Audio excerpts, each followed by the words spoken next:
Salve, família! Aí, resolvi fazer o seguinte, família. A partir de hoje, mano, a partir de hoje, todo domingo eu vou começar a ler a Bíblia, beleza? Porque o sétimo dia é o dia do descanso. Então, nada melhor para descansar do que ler a Bíblia, tá ligado? Acho que eu falei certo, hein? Então é isso aí, espero que vocês gostem, rapaziada.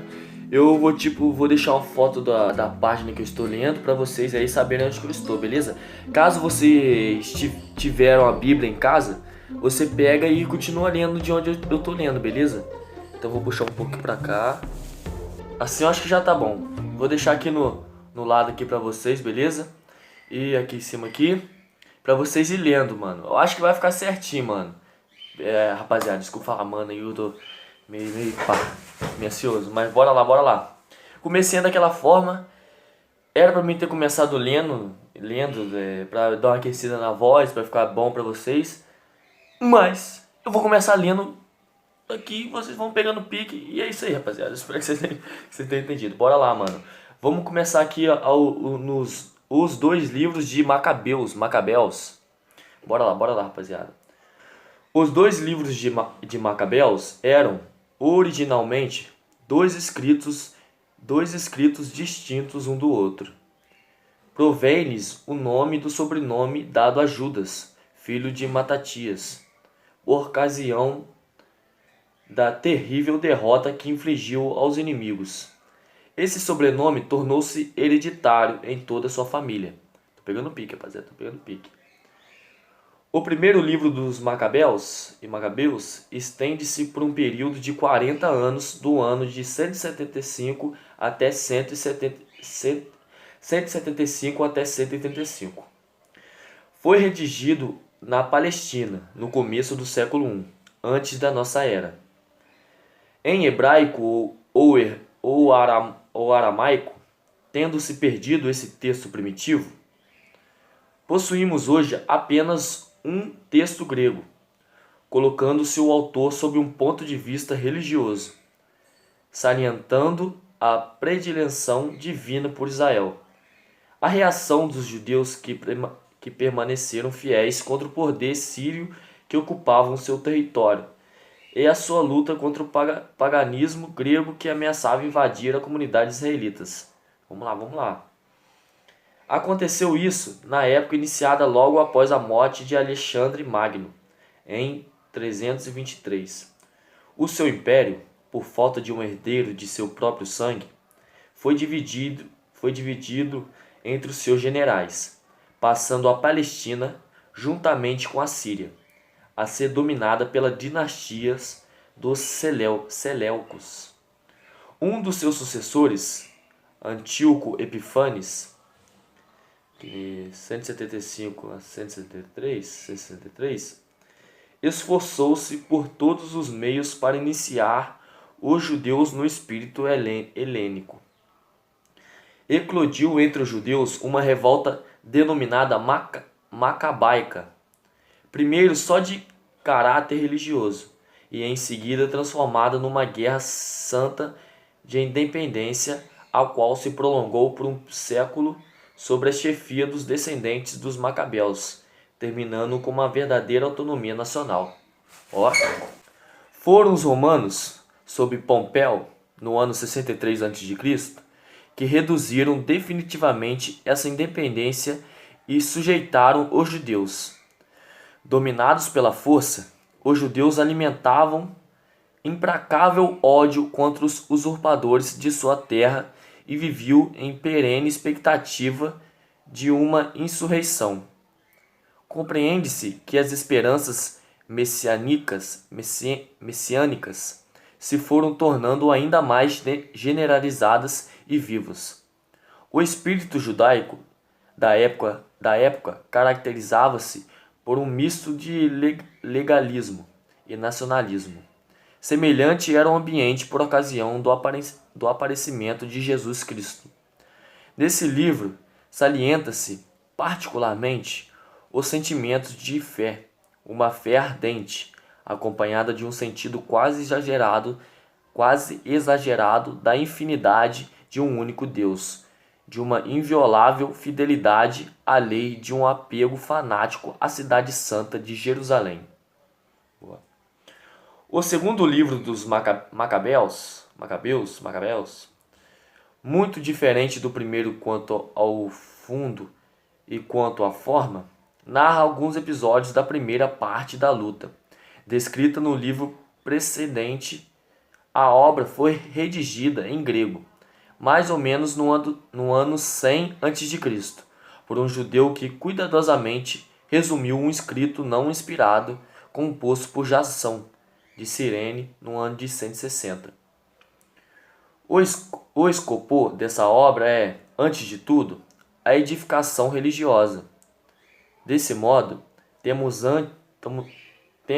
ante os olhos narrações mais episódicas do que históricas.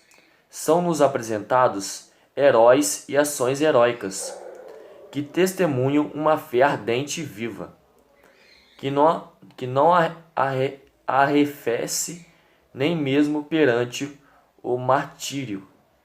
A sua finalidade imediata é avisar o sentimento patriótico dos judeus que residiam em Alexandria.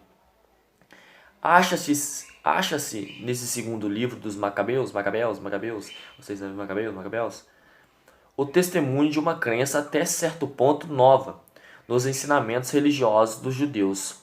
A fé na imortalidade da alma, e só nesse livro e no livro da sabedoria que se manifesta esse desenvolvimento na revelação, sendo ele o último a ser escrito antes do Evangelho.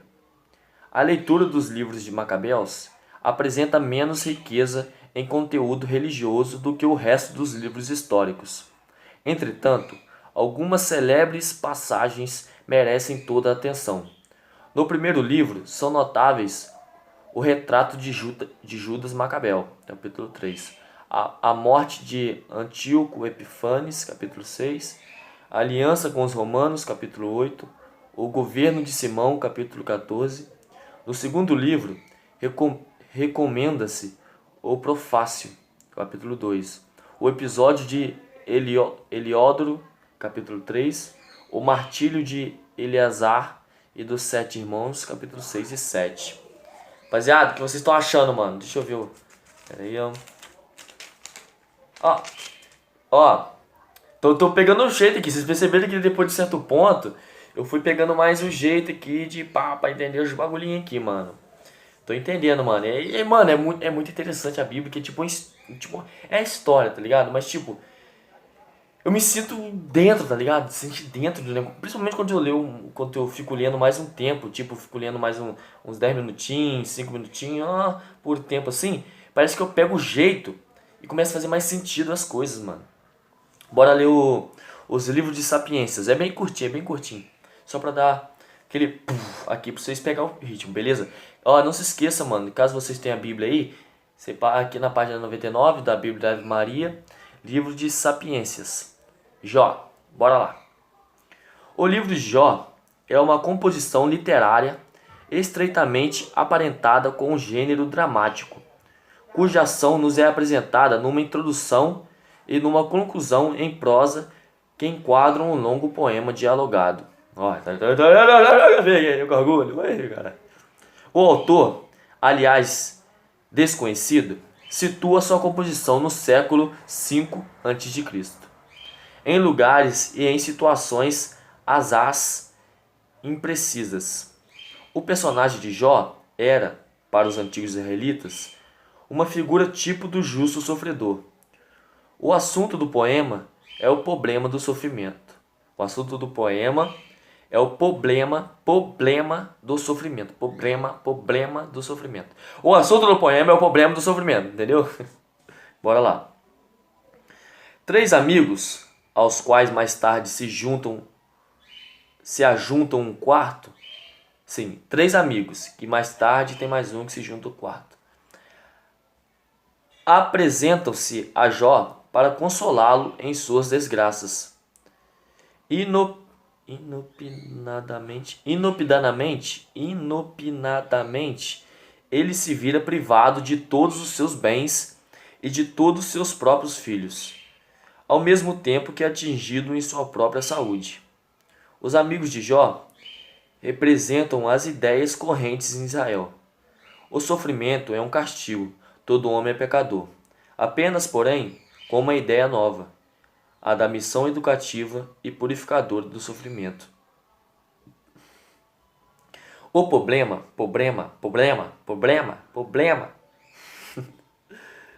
embora ventilado de todos os lados, permanece sem solução.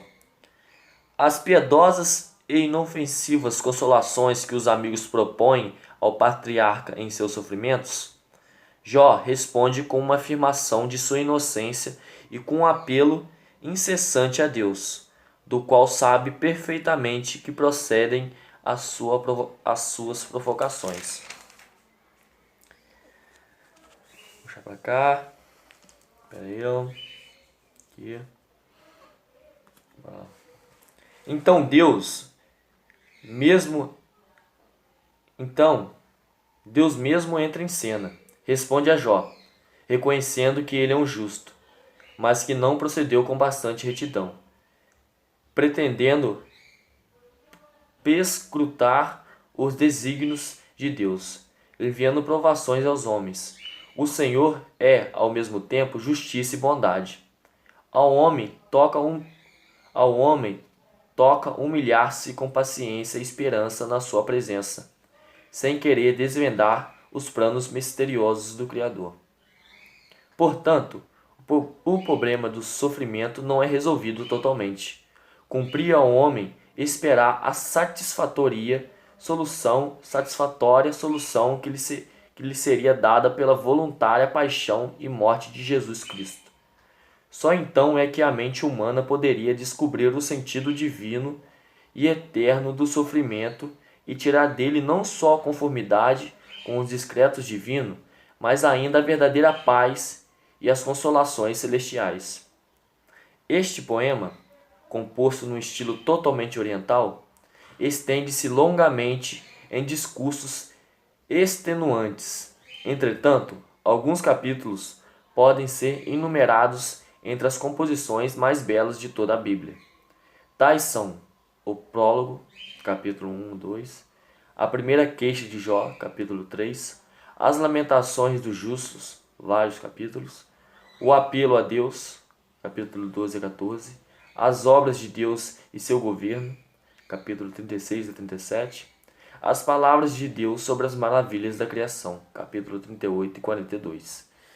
Então, foi isso aí, rapaziada. Espero que vocês tenham gostado. A partir de hoje, todo domingo vai ter leitura da Bíblia pra vocês, mano. Ó, não se esqueça de deixar o like, comentar a melhor parte, ou a parte que você queira que eu leia aqui da Bíblia. Se você tá entendendo, se você tá gostando, se você quer que tenha mais, beleza? E vamos bater, mano, aquela meta dos 50 inscritos, beleza? Beleza, rapaziada? Pra gente crescer e quanto mais gente, melhor envolvimento aqui. E mais feliz nós e mais vontade de trazer vídeo pra vocês, eu vou ter, mano. Então é isso aí, rapaziada. Muito obrigado.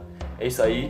O vídeo de hoje foi esse. Espero que vocês tenham gostado, mano. Comenta aí o que vocês achou. Se inscreve, curte. Então é isso aí. Valeu, falou. E até mais. Fui.